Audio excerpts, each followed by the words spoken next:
소유와 롯과 함께 네겝으로 올라가니 그가 네겝에서부터 길을 떠나 베델에 이르러 베델과 아이 사이 곧 전에 장막 쳤던 곳에 이르니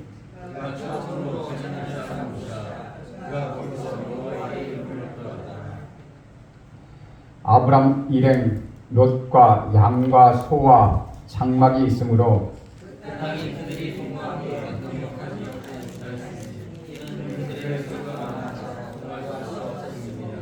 그러므로 아브람의 가축의 목자와 롯의 가축의 목자가 서로 다투고 또 가나안 사람과 브리스 사람도 그 땅에 거주하였는지라.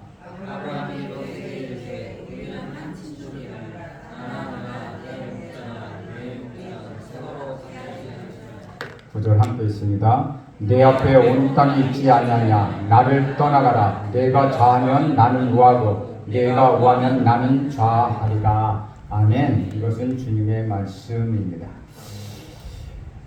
불신앙으로 하나님이 애굽으로 가지 말라고 말씀하셨는데 애굽으로 내려갔던 아브라함은 어떤 고통을 당했습니까? 그가 자기 아내를 사례를 누이라고 거짓말함으로 인하여서 애굽왕 바로에게 그 누이를 그 자기의 아내를 뺏길 뻔하였습니다. 그 일이 있은 후에 저 애굽으로부터 밑에 사막 황야 지자인 네게부 지방으로 거쳐서 점점점 이스라엘로 올라오는 길입니다. 불신앙은 모든 것을 허사로 만들고 원위치로 돌아가게 합니다. 그러나 믿음으로 하는 것은 시간이 지나면 지날수록 빛나고 열매가 풍성해집니다. 믿음으로 한 것은 남지만 그렇지 않은 것은 세월이 가면 갈수록 흩어져 버린다는 것이죠. 불신앙은 최악의 상황을 만들어냅니다. 우리는 아브라함의 믿음의 여행에서 그것을 보았습니다. 아브라함의 첫 번째 행동은 실패였습니다. 그는 결국 원위치로 돌아올 수밖에 없었습니다. 그런 상황이 1절에 잘 나타나 있습니다. 1절에 보면 아브라함이 애굽에서 그와 그의 아내와 모든 소유와 롯과 함께 네겝으로 올라가니라. 네겝은 이스라엘 지역 중에서 가장 밑에 있는 황무지 땅입니다. 거의 사막과 같은 땅이죠. 유다 지파에 속한 땅입니다. 약속의 땅에 기근이 있다고 해서 애굽으로 피신한 아브라함은 많은 수고와 수치를 당한 후 결국은 아무것도 얻지 못한 채 남방 네겝으로 다시 돌아오게 되었습니다. 믿음으로 하지 않은 것이 모두 헛수고일 뿐이라는 것이죠. 하나님과 더불어 하지 않은 것 다 의미가 없다는 것입니다. 우리 3절과 4절 말씀 저와 여러분이 함께 읽겠습니다. 시작. 그가 네겝에서부터 길을 떠나 베델에 이르매 베델과 아이 사이 곧 전에 장막 쳤던 곳에 이르니 그가 처음으로 제단을 쌓은 곳이라. 그가 거기서 여호와의 이름을 불렀더라. 탕자에게 남은 것은 배고픔과 가난함과 외로움과 절망뿐이었습니다. 탕자가 아버지 집을 떠날 때는 어땠습니까? 의기양양하게 그 아버지 집을 떠나서 아버지의 재산 2분의 1을 받아가지고 잘 살겠다고 해서 다른 나라로 떠났습니다. 그는 신사복을 입고 떠났다가 돌아올 때는 거지의 모습으로 돌아왔습니다. 처음에는 행복이 약속된 것 같았고 행복을 손에 거머쥔 것 같았습니다. 자신의 주변에는 사람들이 모여들었고 친구들도 많아졌습니다. 그러나 돈이 떨어지면서 그 인생마저 나락으로 떨어지고 말았다는 것이죠. 그는 돼지우리에서 주연면면을 먹는 신사가 되고는 하는 수 없이 다시 아버지의 품으로 돌아오게 되었습니다. 그가 발견한 건 무엇입니까? 다시 아버지의 품으로 돌아오는 원위치로 돌아오게 된 것입니다.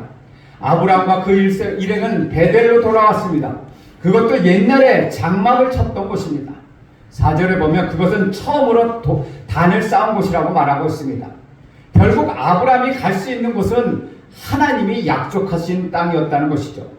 우리는 하나님이 약속된 땅 안에만 있어야 합니다. 그것이 고통스럽고 때로는 기근과 같은 것을 맞이하고 어렵다 할지라도 그 자리에 있는 것, 그것이 하나님의 뜻이라는 것입니다. 그래서 그리스도인들은 좁은 길을 걸어가는 사람이라고 말할 수 있습니다. 값비싼 수수료를 내고 그가 발견한 것은 결국 원위치라는 사실입니다. 드디어 아브라함은 다시 시작하게 되었습니다. 여러분, 다시 시작한다는 것 그리 부끄러운 일이 아닙니다. 원위치로 돌아가는 것은 부끄러운 일이 아니라는 것이죠. 그것은 그곳이 진정으로 여러분의 믿음을 발견할 자리이기 때문입니다. 아브라함은 다시 원위치 곧 하나님이 약속하신 땅에 돌아와서 믿음으로 새 삶을 시작하게 되었습니다. 믿음의 삶을 시작할 때 그는 첫 번째 기근을 만났습니다. 믿음의 삶을 새롭게 또 다시 시작하는 것이 결코 편한 것은 아닙니다. 갈등을 만나게 됩니다. 이것이 현실이라는 것이죠.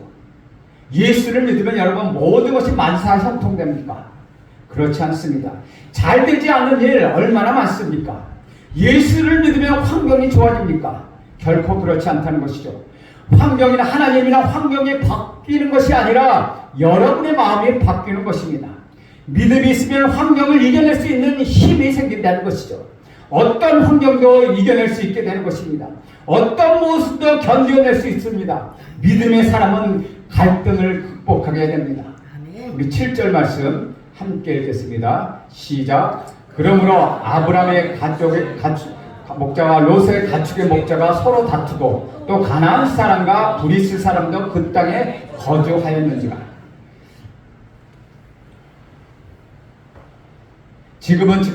지금이지만 아브라함과 롯이 함께 살고 있습니다. 그런데 지금 이제 서서히 갈등이 시작합니다. 아브라함의 가축의 목자와 롯의 가축의 목자가 서로 다투고 있다는 것입니다. 옛말에 이르기를 아이 싸움이 어른 싸움 된다는 말이 있습니다. 실상은 세상의 전쟁, 세상도 전쟁도 그렇다는 것이죠. 복잡하게 보여도 깊이 들어가면 아이들 싸움처럼 단순한 동기가 있기 마련이라는 것입니다. 이 싸움은 두 가축 목자들의 싸움이 아니라 아브라함과 롯의 싸움이었다는 것이죠. 멀리 떨어져 있는 사람과의 갈등은 비교적 쉽게 해결됩니다. 보지 않거나 헤어지면 그만이기 때문입니다. 그러나 헤어질 수 없는 가까운 사이에서 생겨난 갈등은 극복하기가 너무나도 힘들다는 것입니다. 시간이 지나면 지날수록 갈등의 뿌리는 깊어지고 그 갈등이 대를 이어서 해결되지 않아 개운치도 않고 찝찝한 삶을 살게 된다는 것입니다. 특별히 가족이나 친족 중에서 일어나는 갈등이 바로 그런 것입니다. 아브라함과 롯의 갈등은 바로 친족과의 관계, 즉 같이 사는 가까운 사람 사이에서 겪는 갈등이었습니다. 그렇다면 아브라함의 가축의 목자와 롯의 목자들이 서로 갈등을 느끼게 되는 이유는 어디에 있을까요? 오늘 이 짧은 성경 구절에 보면 그 이유가 몇 가지 나타나 있습니다. 첫 번째 이유는 빈부의 차이가 갈등을 낳는다는 것입니다. 우리 2절 말씀 함께 읽겠습니다. 2절 시작. 아브라함에게 가축과 은과 금이 풍부하였더라. 아브라함은 롯보다 연장자이며 가장이었습니다. 그 외에도 아브라함이 롯보다 재산이 많았다는 것 이해할 만한 사실입니다. 그는 은과 금과 가축이 많았습니다. 돈이 많고 부유하다는 것은 뭔가 잘못됐다는 말은 아닙니다. 5절에 보면 이렇게 기록합니다. 아브라함의 일행 롯도 양과 소와 장막이 있으므로 라고 기록하고 있습니다. 성경을 롯의 재산은 아브라함의 재산에 비하여 빈약한 것으로 설명하고 있습니다. 잘 사는 것도 좋지만 잘 살지 못하는 사람의 입장에서 보면 그것이 속상하고 불편해 보일 수도 있습니다. 이것이 바로 빈부의 문제라는 것이죠. 이 지구상의 가장 큰 문제는 빈부의 격차의 문제입니다.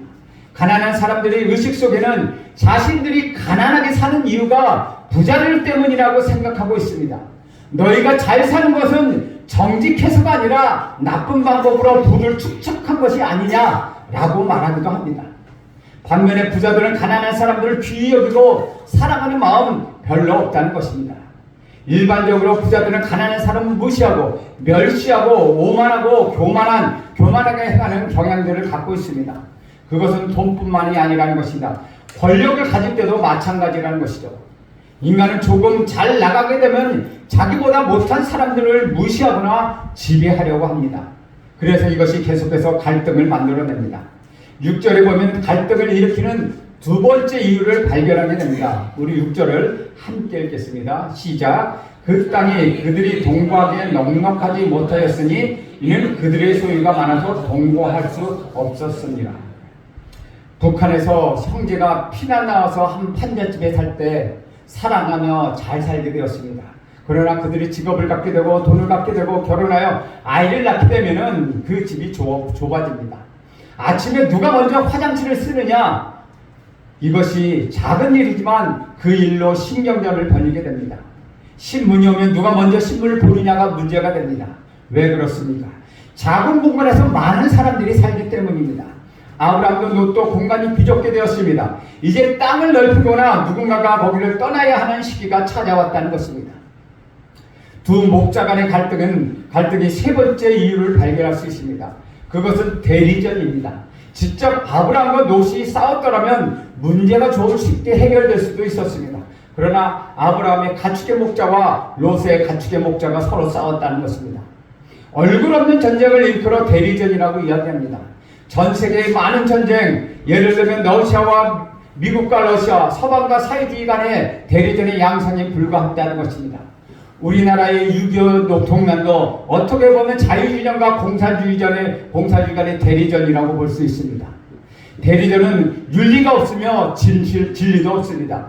피비린내 나는 전투와 투쟁만 있을 뿐입니다. 왜냐하면 지시를 받고 그렇게 싸우기 때문입니다. 일단 어떤 정당에 속하게 되면 자기 개인적인 소신은 아무런 의미가 없게 됩니다. 정당이 결정하는 대로 따라갑니다. 이것이 바로 대리전입니다. 이렇게 국회의원들이 싸우다 보니 애매한 우리 국민만이 피해를 입게 된다는 것이죠. 이것이 우리 정치의 현실입니다. 두 가축의 목자들이 싸우고 나서 주인에게 이렇게 어떻게 보고했겠습니까? 아브라함의 가축의 족자는 자기가 잘못했음에도 롯의 가축의 목자가 잘못한 것처럼 그렇게 말할 것입니다. 또한 롯의 가축의 목자도 그렇게 거짓 보고를 했을 것입니다. 그래서 아브라함과 롯은 뒤에서 보고를 받는 위치에 있었던 것으로 겉으로는 웃고 있지만 속으로는 갈등이 커지고 있었던 것입니다. 그런데 7절에 보면 재미있는 것을 발견하게 됩니다. 성경은 아브라함과 롯이 싸우고 있는 그것이 벌써 오래전부터 살고 있었던 가나안 사람들과 브리스 사람들이 있었다고 전하고 있습니다. 여기에서 있었다는 말은 그 모든 상황을 그들이 지켜보고 있었다는 것입니다. 어느 날 자기 동네에, 우리 동네에 아주 예수 잘 믿는 일단의 사람들이 들어왔습니다. 제단을 쌓고 여호와의 이름을 부르며 열심히 이야기하고 열심히 전도를 했습니다. 그런데 한참 어딘가 사라졌다가 오니 둘이 열심히 싸우고 있었다는 것입니다. 그것은 토고 세력인 가나안 사람과 브리스 사람이 지켜보고 있었다는 것이죠. 이것은 아브라함 시대에만 있었던 사건이 아니라는 것입니다. 어느 날 어떤 사람이 개척교회를 세우고 나서 찬양을 부르고 하나님을 섬긴다고 하면서 구제와 통일을 말하고 민족을 책임진다고 말하면서 선교와 사랑을 말하면서 많은 사람들이 모여들기 시작했습니다. 그런데 어느 날부터 서로 싸우기 시작합니다. 서로 고발하고 법정에 서서 신문에 뉴스거리가 되는 일이 벌어집니다. 그것을 누가 봅니까? 예수를 믿지 않는 사람들이 본다는 것입니다. 얼마나 수치스럽고 고통스러운 일입니까? 이 일은 아브라함이 겪고 있다는 것입니다. 아브라함이 이렇게 가서는 안 된다고 생각했다는 것입니다. 갈등이 계속되어서는 하나님께 영광을 가릴 것이라고 생각했습니다. 그래서 그는 이 문제를 해결했다고 마음을 먹었습니다. 제가 계속해서 광고 드리는 침례교회와 갈등을 해소하기 위하여 연합예배를 드립니다. 아마 30년 전에 우리 교회가 침례교회에서 갈등해서 이렇게 갈라져 나왔을 때 아마도 믿지 않는 많은 사람들이 보고 있었을 것입니다. 그래서 그들은 교회 다니기 싫은 말을 핑계로 두 교회가 합쳐지면 우리가 나갈게요 라고 이야기들을 하죠. 바로 그런 문제를 우리가 해결하지 않고는 그들의 눈에 예수 믿는 자로 우리가 보이지 않기 때문입니다. 그래서 저 침례교회 목사님과 저가 모여서 이 갈등을 해소하고 연합하는 모습을 보여줘야 되겠다고 결단했습니다. 그래서 그 첫 출발로 우리는 연합예배를 드리자부터 마음을 먹었습니다. 여러분 이번 연합예배에 많이 참석해 주셔서 모든 사람들에게 우리가 이렇게 화합하고 있다는 것을 보여주시기 바랍니다. 갈등은 해결되어야 합니다. 예수를 믿는 사람들 사이에서 특히 그렇습니다. 당신이 계속 갈등하고 서로 고발하고 고소하고 싸우면은 하나님의 영광이 가리게 되고 세상 사람들은 거기에 맞서 박수를 치게 될 것입니다. 여러분 가정의 갈등이 해결되어야 합니다. 새벽 기도에 열심히 나오고 아무리 예수를 열심히 믿고 열심히 믿는다고 하면서 남편을 잘못 삼키면 그 남편이 예수를 믿겠습니까? 너나 잘 믿어라 하면서 외면하게 될 것입니다. 열심히 새벽 기도하고 열심히 봉사하고 열심히 사역하면서 자녀들에겐 이 말씀을 가리지 않고 마주고 내뱉는다면은 자녀들이 그 어머니와 아버지를 보고 예수를 믿겠습니까? 믿음은 삶과 생활로 나타나야 합니다. 믿지 않는 사람들을 볼 때 정말 저 사람은 예수 믿는 것 같구나 라고 말할 무엇이 있어야 그들도 하나님을 믿지 않겠습니까? 장로나 권사의 이름을 가졌다 하더라도 계속해서 싸우고 소리 지르고 용서하지 못한다면 누가 우리를 보고 하나님을 믿겠습니까? 아브라함은 이런 위기를 느꼈던 것입니다. 아브라함의 가축의 목자와 롯의 가축의 목자가 이방의 땅에서 와서 서로 살아가지 못하고 계속 갈등을 겪고 그 갈등을 갖게 된 사실을 볼 때 아브라함은 마음이 너무나 아팠습니다. 그래서 드디어 결정을 합니다. 이 문제는 반드시 해결해야 한다고 결심했던 것입니다. 우리는 여기서 너무나도 중요한 사실 하나를 발견하게 됩니다. 하나님을 만난 사람들은 이유야 어찌됐든 간에 내 주변에서 생긴 문제를 적극적으로 해결하려는 의지를 가진다는 것입니다. 하나님을 만난 사람들은 문제를 방관하지 않습니다. 아브라함은 이 문제를 적극적으로 개입하여 해결하려고 노력하였다는 것이죠. 그리고 아브라함은 이 문제를 해결하기 위하여 모종의 조치를 취하였습니다. 그것이 바로 8절의 말씀입니다. 우리 함께 읽겠습니다. 시작. 아브라함이 롯에게 이르되 우리는 한 친족이라 나나 너나 내 목자나 내 목자나 서로 다투지 말자. 우리는 8절에서 믿음이 사람이 어떻게 갈등을 해결해야 할지 영적인 원칙을 배우게 됩니다. 첫째는 아브라함에게 롯에게 라는 말입니다.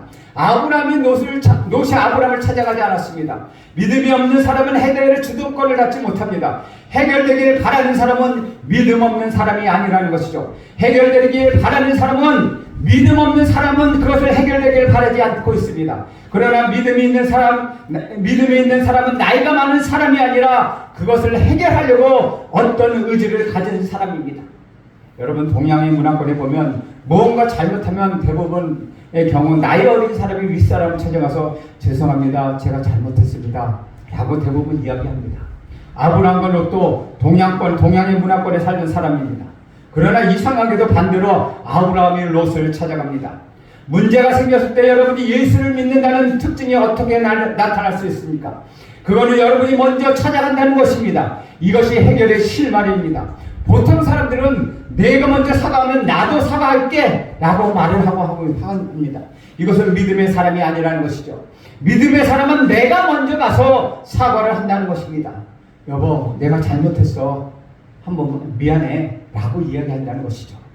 얘들아, 아빠 엄마가 너무 소리 질러서 미안하다. 다시는 안 그럴게 라고 말하는 것, 이 한마디가 다 풀어줄 수 있는 일이라도 너무나도 이 한마디가 하기 힘들어서 갈등은 오래오래 지속되게 된다는 것이죠. 8절에서 발견하는 두 번째 갈등의 실마리는 우리는 골격이라 라는 표현입니다. 여기서 아브라함은 문제를 해결하는 방법으로 누가 잘했느냐 누가 잘못했느냐를 따지는 것, 그것을 제시하지 않았습니다. 즉 잘잘못을 판단하는 것은 어느 관점에서 하느냐에 따라서 다르다는 것이죠. 잘했다 잘못했다는 것이고 해답을 찾을 수 없다는 것입니다. 그러면 감정만 나빠지고 관계만 어려워질 뿐이라는 것입니다. 그러나 사람들은 끊임없이 정의감에 불타게 있어 서로 네가 잘했다 잘못했다 따지려고 합니다. 아브라함은 롯에게 가서 잘잘못을 따지려 하지 않습니다. 아마도 잘못이 많다면 롯이 더 많았을지도 모릅니다. 그러나 아브라함이 이 문제를 해결하기 위하여 우리는 한 골육이라 이것을 상기시켰습니다. 즉 우리는 한 가족이 아니냐라고 말하는 것입니다. 예수 믿는 사람에게는 갈등이 생길 때 우리는 한 피바다 한 몸이는 한 그리스도인이 아니냐, 이 한마디로 문제가 해결되어야 한다는 것입니다. 그 이상의 말은 필요 없습니다. 여러분 누가 잘했느냐 잘못했느냐 따지지 마십시오. 우리는 서로 사랑해야 할 사이가 아니겠습니까? 셋째로 아브라함은 나나 너나 내 목자나 네 목자나 서로 다투지 말자라고 말하고 있습니다. 이것은 문제를 대리전에서 당사자에게로 끌어온 것입니다. 문제를 정면 돌파하고자 한 것입니다. 정면으로 문제를 돌파하려고 할 때는 항상 위험성이 따릅니다. 그래서 그것에는 믿음이 필요합니다. 대리전에서 당사자의 문제로 돌아왔다는 것은 책임을 지려고 하는 태도를 갖게 되었다는 의미입니다. 갈등은 여러분 자신이 책임지려고 할 때 그 문제는 해결되는 것입니다. 문제를 방치하면 사고가 생긴다는 것입니다. 어떤 사람은 해결 방법을 알면서도 가만히 내버려 둡니다. 내가 괜히 손댈 필요가 없지 않느냐. 내가 괜히 거기 손댔다가 내가 거기 휘말려주면 별로 좋지 않지 않겠느냐. 알아서 잘 되겠지 뭐 하면서 그냥 문제를 방치합니다. 이런 사람은 결코 믿음의 사람이 아닙니다. 문제를 보고 뛰어들어서 적극적으로 해결하려는 의지를 가리켜 믿음의 의지라고 우리는 말할 수 있습니다. 그리고 또 하나의 해결 방법이 9절에 나와 있습니다. 우리 9절 말씀 함께 읽겠습니다. 시작. 내 앞에 온 땅이 있지 아니하냐. 나를 떠나가라. 내가 좌하면 나는 우하고 내가 우하면 나는 좌하리라. 내 앞에 온 땅이 있지 아니하냐. 아브라함은 문제를 낭만적이거나 감정적으로 해결하는 것이 아니라 무엇인가를 대안을 가지고 접근했다는 것이죠. 지금 우리가 갈등을 겪고 있는 것은 땅이 비좁아서인데 여기 내 앞에 땅이 많이 있지 않느냐라고 대안을 제시했다는 것입니다. 비전을 제시하면 덜 싸우게 됩니다. 비전이 없는 사람들은 싸우게 됩니다. 성경 잠언에 보면 묵시가 없으면 백성들이 방자히 행한다고 말씀하고 있습니다.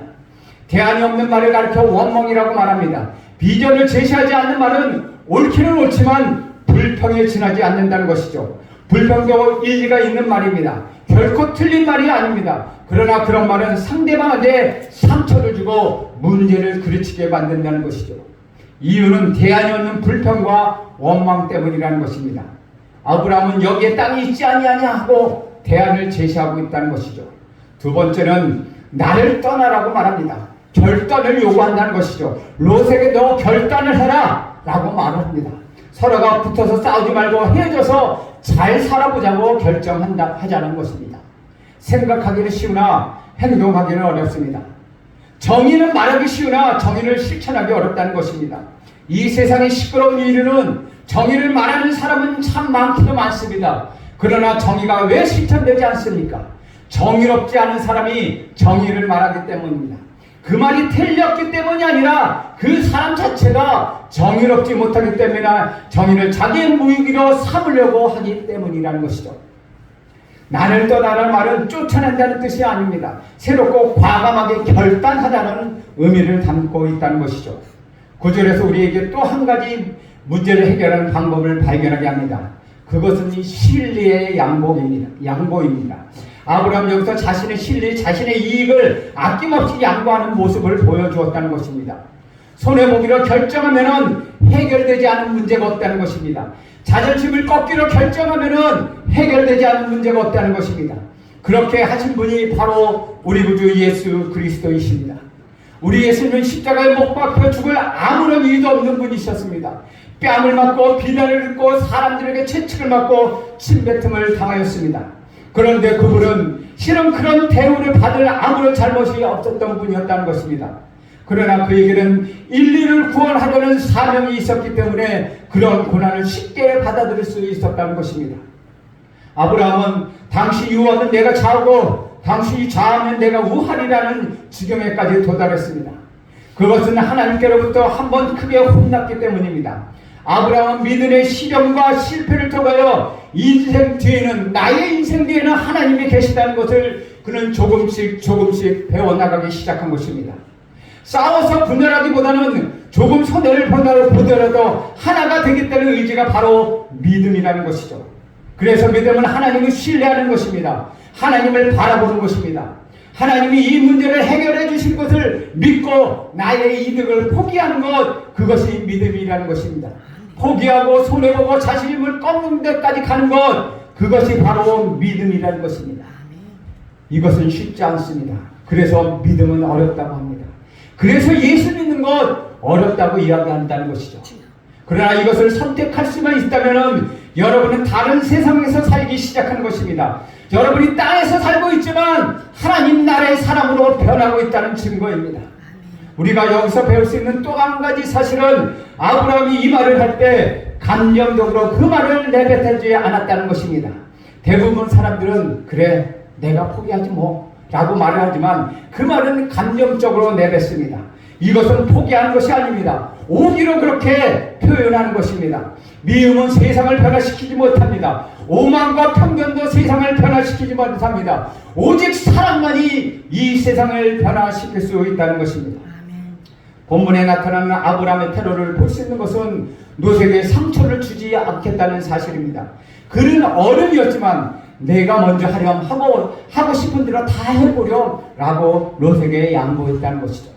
상처를 주지 않고 말하기는 그리 쉽지 않습니다. 아브라함은 하나님을 만났기 때문에 영적 태도가 바뀐 것입니다.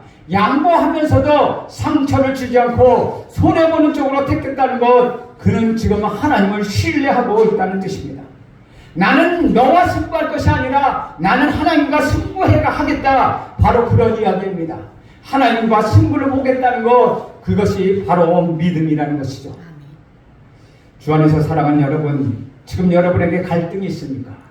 그 갈등을 어떻게 해결하고 계십니까? 혹시 손해보기가 두려워서 갈등을 해결하지 못하고 있는 것은 아닙니까? 아직도 여러분의 자존심을 지키기 위하여 그 갈등을 계속되고 있는 것입니까? 만약 여러분이 그것을 포기한다면은 갈등을 쉽게 해결될 수 있습니다. 하나님은 여러분의 손을 들어주실 것입니다. 여러분 지금 믿음으로 나가십시오. 하나님을 만나십시오. 하나님을 신뢰하십시오. 그리고 과감하게 결단하십시오. 그러면 여러분에게 있는 모든 갈등은 사라지게 될 것입니다. 여러분에게 있는 모든 상처를 회복하게 될 것입니다. 여러분의 문제는 온전히 우리 구주 예수 안에서 해결하게 될 것입니다. 여러분 하나님과 승부하십시오. 하나님께 기도하십시오. 하나님께 나아가서 여러분의 문제를 모두 털어놓으십시오. 그러면 하나님께서 여러분에게 갈등 해결의 문제를 해결해 주실 것입니다. 하나님은 여러분의 갈등을 모두 해결해 주시고 여러분의 하나님 나라의 백성으로 말해주시며 하나님께서 여러분에게 늘 승리하는 삶을 살게 해 주실 것입니다. 여러분 결코 두려워하지 마십시오. 여러분 하나님만 신뢰하십시오. 하나님만 믿고 나가십시오. 그러면 여러분은 하나님 나라의 백성으로서 기쁘게 오늘 하루를 살아갈 수 있을 것입니다. 기도하겠습니다. 하나님, 오늘 하루도 우리에게 갈등 해결의 문제를 보여주시니 감사합니다. 하나님, 나의 문제를 내려놓고 내가 손해를 본다 할지라도 하나님을 신뢰하며 하나님과 승부하는 우리 모두가 되게 하여 주시옵소서. 예수님의 이름으로 기도하옵나이다. 아멘.